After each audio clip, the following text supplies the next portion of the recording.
Good morning, friends. What a great topic today. Okay, so let's start with one of the prayer demands from Master in Whispers from Eternity. These really are. This is God speaking to our inner self, helping us get the right attitudes. And this is a great one for the topic. Demand not to be enslaved by the ego or by ego-centered passivity. I want to use my own will, but guide it ever, Father, toward the golden paradise of all fulfillment. For I would be infinity's smiling child, confident of being imprisoned no longer behind bars of fruitless desire and withered hopes. I would break the shameful cords of lethargy that have presumed to hold me and step fearlessly into freedom. Released, I now blaze my way through forests of every limitation and delusion. Oh, my little vain ego may strut proudly, saying, "Behold my glory, worship me," but I will look through its transparent form and behold thine unimaginable beauty, clothed in the subtle form of the whole universe. The silence-tuned hearing of my soul will ignore that tiny boasting masquerader, my little self-importance, the self-impersonating thee, and will listen rapturously to the wind-born, fragrant music of thine own matchless voice, whispering across the ages, I am He. Well, this is a great topic today. Do we need a guru? Devi and I were in India with Swamiji, and a reporter came and was interviewing Swamiji. And kind of midway through the interview, she asked, well, do we need a guru? And assuming what Swami would say to that, we were shocked when he said, no, you don't need a guru. Why would you want somebody telling you what to do? You don't need a guru. Unless, of course, you're trying to find God, then you have to have a guru. So you'd think that people would catch on faster than they do, but they don't. So we're working with that problem. Even among those who should understand the need for a guide to higher consciousness, it isn't always accepted that you need a guru. Gyandev was on the board of directors of the Yoga Alliance for many years, and he had to keep fighting and fighting to keep some shred of spirituality in the world of yoga postures as spread into the Western world. They kept bringing it back to the physical, bringing it back away.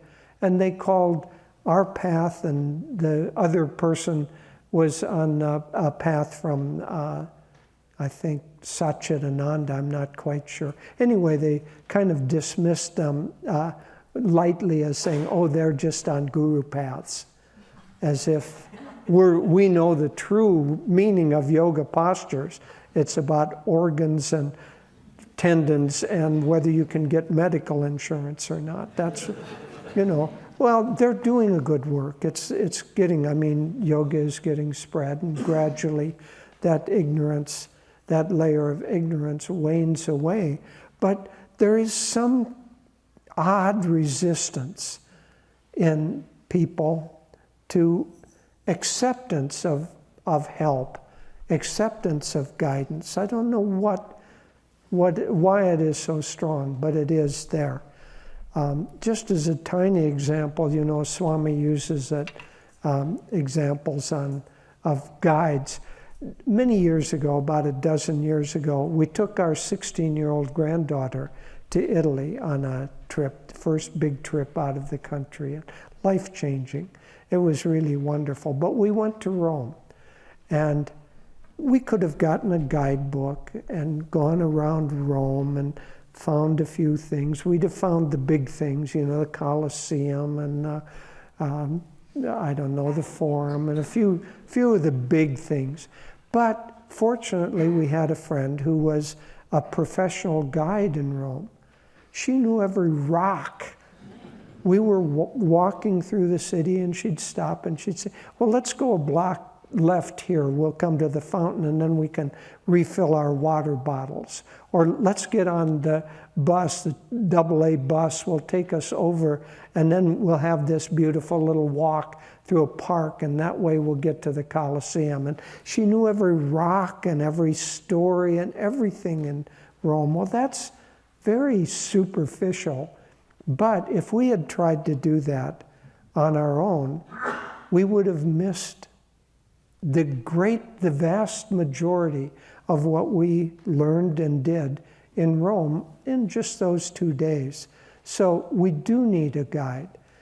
When we are talking about a guide around a city, yeah, we could maneuver around a city, not as well as we could with a guide, but we could make our way around. But when we're in an unknown territory, in an unknown world, how are we going to maneuver around on our own? The meaning of guru is the dispeller of darkness, not as, I think I saw Prakash here. Anyway, Prakash's mother was here at one time visiting, and she was having lunch with a group of people who were newcomers. And one of them asked, what is a guru? And she explained quite carefully, well, a guru is a dispenser of darkness. So, not dispenser of darkness, dispeller of darkness. So the guru is going to help us dispel our darkness. But there's something in us that thinks that we know a whole lot more than what we do. We don't know the vastness of the universe or omnipresence. We don't know the vastness of this world. We don't even know the vastness of our own body. Just as an example, the basic unit of life is the cell. And a cell is like a little sac. It has a membrane, and in the center of it is a nucleus, and it's a little factory. It is constantly at work. And so in the middle of the cell, in the nucleus, is the DNA molecule, and that's like a template or a recipe for what activity that cell is going to do. And so that cell is constantly producing little proteins, and it's a little factory. And so each of the cells in our body is constantly working and constantly producing things. So we might think, well, that's nice. I know my body. I know myself. I know what I'm doing. But you take that one little cell, and how many do we have in our body? Well, more than you think. So if you're out at night and you look up and you see the stars, maybe you see 1,000 stars or 2,000 stars, and mostly you see the stars in this one galaxy, the Milky Way, our local galaxy. So if you see a couple of thousand stars, for each one that you see, there are 1 million more stars just in our local galaxy. So you take our galaxy, and then you take 200 more galaxies with all those billions and billions and billions of stars. That's how many cells we have in our body. Cells.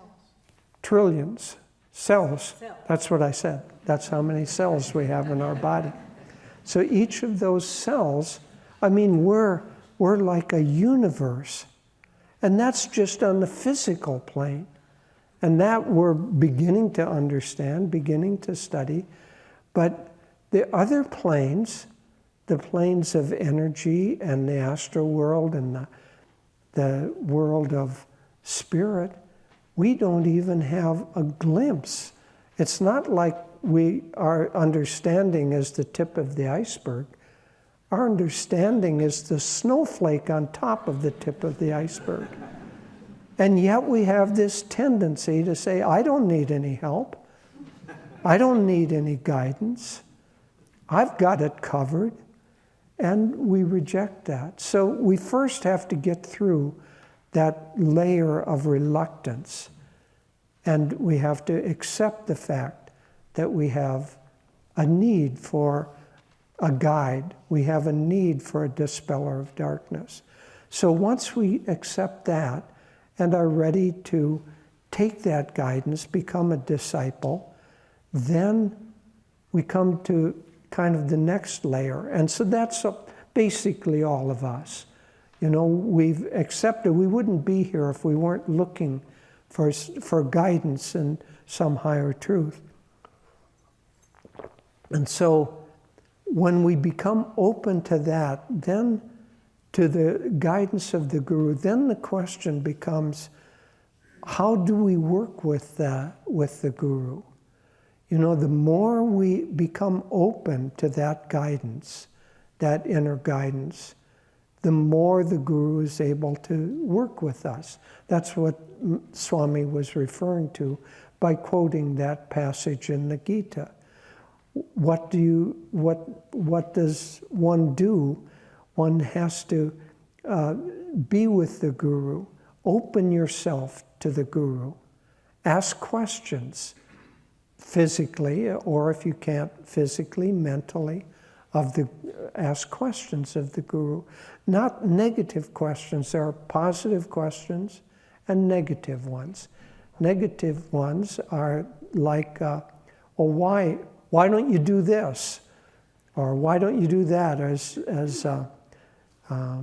C.S. Lewis said about God, he said, many people would like to serve God, generally as advisors. So most people want to advise God, advise the Guru on what they should be doing, how they should be fixing our lives. So the first thing when we accept the need for the Guru is that we have to open ourselves to the Guru and begin to align our own self-given energy with it. One of the barriers that we have to get through, and Master and Swamiji addressed this over and over, is the disillusioned thought that the Guru is going to override our own personal will. A bad teacher might try to do that, and you have a couple of bad apples, and that's the examples that you get. But any good teacher, any good Guru, doesn't try to override your will, tries to strengthen it. Just as a coach doesn't try to do the job of the athlete that he's coaching. He tries to guide that athlete and to empower them and to inspire them to work harder. And so getting a Guru does not mean that we're going to be able to kind of relax and let the Guru do the work for us. The Guru is going to inspire us to work more and more on ourselves, to open ourselves. And so then we come to the positive questions that we should ask. What should I do about this attitude?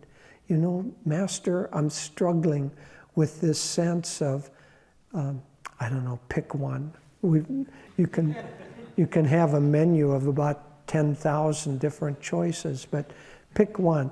I have a tendency to judge people if they say something that is unwise or stupid. I judge them.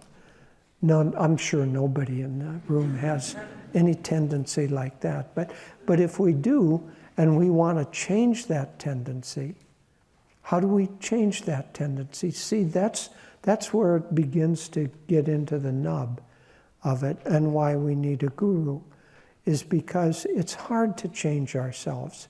You can't lift yourselves up. We're trying to get into outer space, and you can't do that by pulling on your bootstraps and saying, I think I can lift myself up into the stratosphere. Can't even get ourselves off the ground pulling that. So we need help. We need somebody. But what the Guru does is inspire us in the right way. So the changing of attitudes. So you ask Master, ask in a meditation or throughout the day or when the incident is happening. You say, in meditation, Master, I have this tendency. At night, Swami said we should review the day and see what happened on our own personal field of Kurukshetra, our own battlefield during the day. What victories did we have and what didn't we have? And if we know we've got this tendency and we're working on it, then review the day and see if the thought crept into your mind of judgment that you don't want to have. And then if you can become aware of that, then in meditation, ask Master, how do I overcome this? Show me inwardly. Show me the right attitude through whispers from eternity, or show me the right feeling, or show me the right way to change my behavior with people. And if we open ourselves, that's what the Gita starts with, the passage in the Gita, open yourself to those who have wisdom. If we open ourselves, then we will begin to get subtle guidance. The whispers through the silent mind will begin to come to us, and we'll begin to see not only what the root of the problem in us is. Who knows what it is? Maybe we're fearful that others will judge us because we don't have a great deal of knowledge. And if that's true, then we will have to deal with those inner issues that we have. And so the Guru will guide us. The silent voice of God through the Guru, the voice of silent God through the Guru, will guide us in how to deal with those inner challenges that we have, but that we ourselves are wanting to overcome. The Guru will never override our own desire to hold him off. He'll be there. Master said that Sri Yukteswar would say to a disciple, only one time you need to work on this. And he'd say it quietly. Master said, I'm better than that. Or better, meaning that he does more. Master said, I say it twice to someone. Then if they don't take my advice, I just leave it and let them work it out until they're ready to come and ask advice. So we have to get to the point where we truly are opening ourselves and listening and wanting that advice. And then when we're able to do that, then, as it says in our purification ceremony, open yourself to me, open your heart to me. That's where our likes and dislikes, our desires and aversions reside. Open your heart to me. Meaning, if you really want to change that, then I will enter and take charge of your life. And so the Guru comes in. His real job is to help inwardly dispel that darkness. So he brings light. He brings the light of wisdom. He brings the light of grace. He brings the light of joy. He brings the light of love.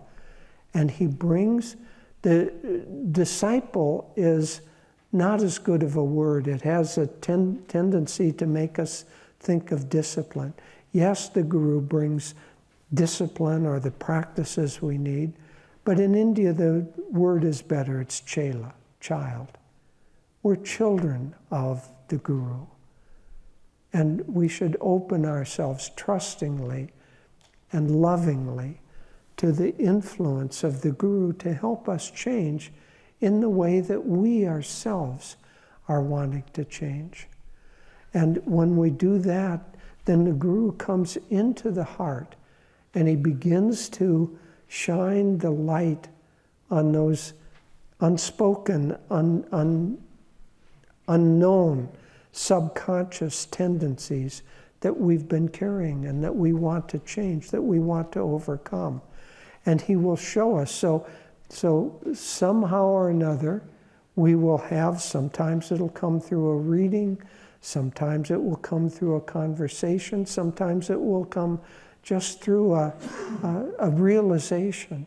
Oh, I did it again. I've judged that person. I don't want to do that. Show me, Master, how to deal with this. And gradually, if we open ourselves, all of those tendencies, all of those little dark crevices and nooks and crannies, the Guru will shine light on it. But not just light in an impersonal way. The Guru shines a loving light so that that light comes, and if we are accepting of the Guru, we feel his love and support, or her love and support, in helping us change ourselves. Our job is to put our whole will into that flow. There's kind of a 3-level aspect to spiritual progress. The first is we have to want it. And without that, we can't get anywhere. And we have to want it with our whole heart. As Sri Yukteswar said, without love, you cannot take the first step on the spiritual path. So you have to want it. And if you want it, then you have to open yourself to the Guru, and then the Guru will come and help guide us.